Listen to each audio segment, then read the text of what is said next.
This is the Lone Creator YouTube. We hope this video helps. In this video, I will explain how to use Framer plugin in Figma step by step. Open Figma, go to Community, and install the Framer plugin to begin. After installation, authorize necessary permissions so the plugin can access your files. I will guide you through importing components, syncing design layers, and previewing interactive prototypes. Follow along at your own pace and pause when needed to try each step in your own. Open your Figma file and select the frames or components you want to bring into Framer.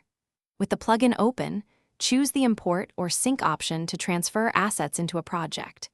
Keep layer names clear and grouped to preserve design hierarchy and speed up later edits.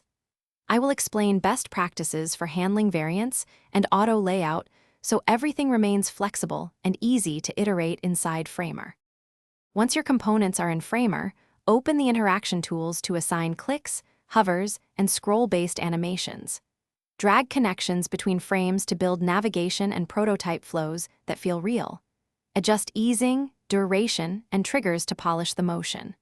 Always preview in the Framer window to test timing and responsiveness across breakpoints. I will show simple patterns that scale to complex UI behaviors for realistic prototypes. Thanks for watching. Consider subscribing if we helped you.